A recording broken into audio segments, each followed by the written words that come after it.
Kali ini kita akan membicarakan sesuatu yang sangat menarik, yaitu tentang ibu kota baru yang di wilayah Penajam.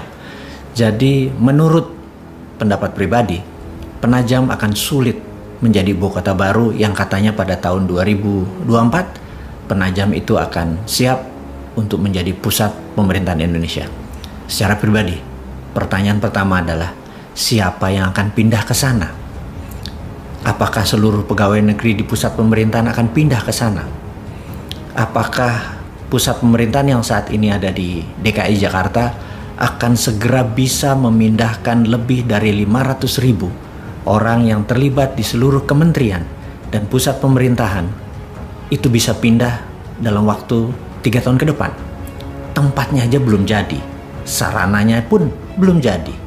Jadi kalau kita melihat ingin memindahkan, katakanlah 5 juta orang ke Penajam tersebut, kalau kita satu hari 10 pesawat aja yang ada digunakan, satu pesawat sekitar 200 orang aja, itu 2.000 orang.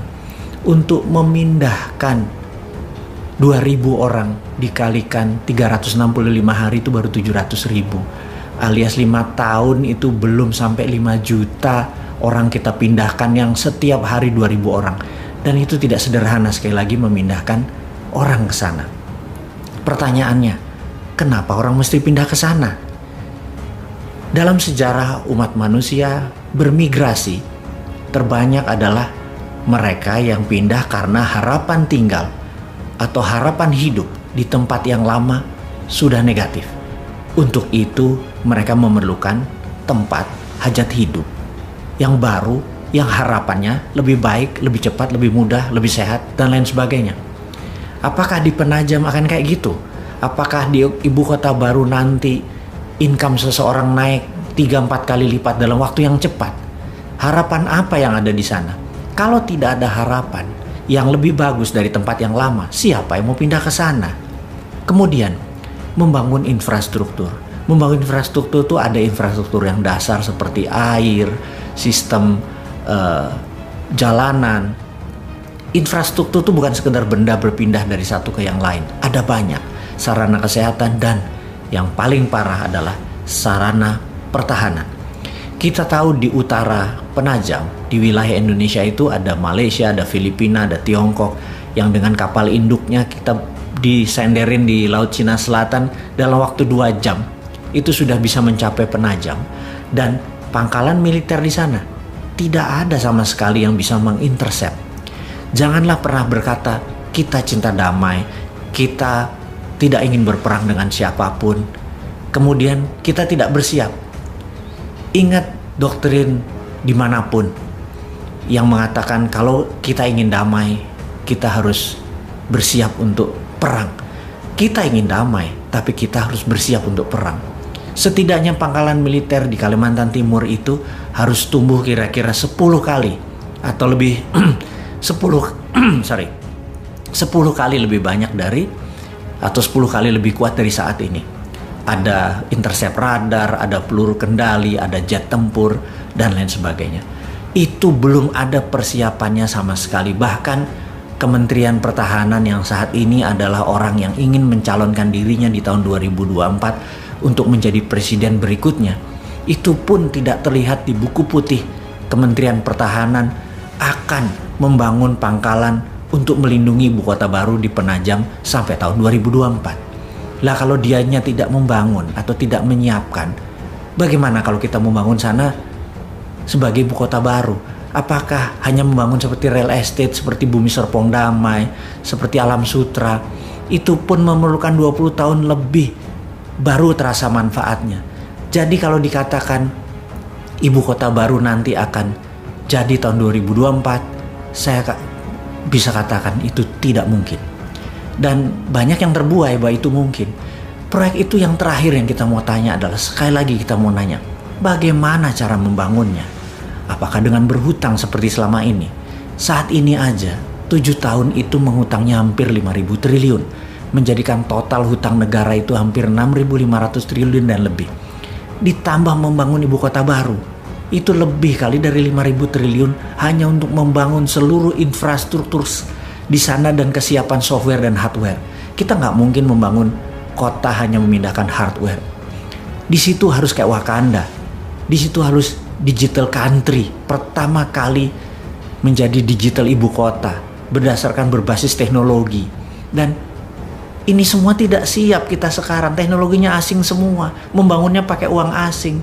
Lalu membangunnya pakai hutang. Di mana kedaulatan bangsa ini? Kalau sebagai proyek mercusuar seperti orang megalomania, ya mungkin aja hal itu bisa dibangun. Tapi sekali lagi, para pejabat di atas dan para pemimpin tertinggi, Anda bukan orang megalomania. Jadi jujur aja, tunggulah masa yang tepat. Saat ini belum tepat. Jadi ada baiknya kita tunda dulu membangun, atau katakanlah tutup aja, tidak usah membangun. Kita nggak pernah kita menuduh bahwa begitu tidak dibangun, wah lo tidak komitmen. Enggak, kita mengerti. Karena kalau kita dikomunikasikan, Anda sebagai pemimpin adalah directed leader, mengarahkan, menginstruksikan. Kita paham kok. Kalau pakai buzzer, pakai orang bayaran, mereka nggak paham. Mereka hanyalah karena dibayar ya mereka serang aja udah. Pokoknya apa sabdonya Anda di echo aja sama mereka, diamplifikasi aja tanpa melihat bahwa implikasi itu sebenarnya tidak begitu maksud Anda. Sekarang Anda harus menjadi directed leader. Katakan tidak jadi membangun penajam. Katakan akan di-review ulang karena masalah pendanaan. Bukan masalah yang lain. Menurut saya, hemat saya, ini adalah masalah pendanaan. Tapi kalau ditanya, oke, apa kamu cuma mengkritik atau menyinyir doang? Enggak begitu. New Mind punya solusi. Dari dulu New Mind punya solusi. Dan pindahnya pusat pemerintahan tadi bukan ibu kota loh. Jadi membedakan. Kalau Penajam adalah ibu kota dan pusat pemerintahan. Namun kalau New Mind itu berbeda. Ibu kota tetap di DKI Jakarta. Ibu kota. Tapi pusat pemerintahannya kita geser. Kita lihat ada 5.000 hektar pulau reklamasi yang saat ini berada di utara Jakarta. Itu diluruskan. Itu sebaiknya diambil oleh pemerintah pusat. Bukan membangun pulau reklamasi, tetapi kita mengacu sebentar ke fakta dunia. Bahwa kota Amsterdam di Belanda adalah kotanya berada hampir 4 meter di bawah permukaan laut.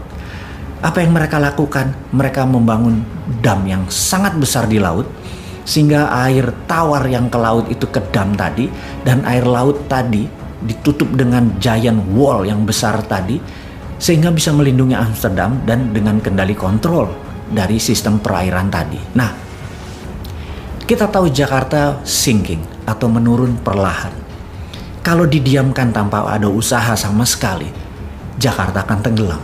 Yang terbaik adalah buat giant wall di utara Jakarta, menutupi seluruh teluk Jakarta, ditutup dengan giant wall. Dan giant wall ini di dalamnya ada yang namanya 5.000 hektar tadi atau 3.000 hektar tadi tanah yang akan menjadi pusat pemerintahan. Di sana akan kita bangun seluruh gedung-gedung untuk perkantoran, untuk sarana mengendalikan Indonesia, termasuk ada landing craft untuk tamu-tamu negara. Dan ini semua bisa dikerjakan karena produknya 100% lokal. Yang jelas, kita tidak harus mengganti atau menambah pangkalan militer yang ada. Kita tahu jika Singapura, Malaysia menyerang Indonesia, Pekanbaru bisa intercept. Jika Malaysia, Tiongkok dan Filipina menyerang Jakarta, Makassar atau Madiun bisa intercept. Juga jika musuh kita dari selatan datang, Madiun bisa intercept. Belum lagi Halim, itu dari sisi angkatan udara. Dari angkatan laut, Tanjung Priuk, one of the best. Jadi tidak ada satupun yang kita ubah di dalam sistem pertahanan melindungi ibu kotanya. Jadi selain biayanya murah, tidak antar pulau, ibu kota tetap Jakarta, tapi pusat pemerintahan yang digital, yang Wakandanya, itu ada di pulau reklamasi. Tidak ada ribut-ribut lagi di pulau reklamasi. Yang ada adalah solusi. Ini bedanya New Mind dengan Old Mind.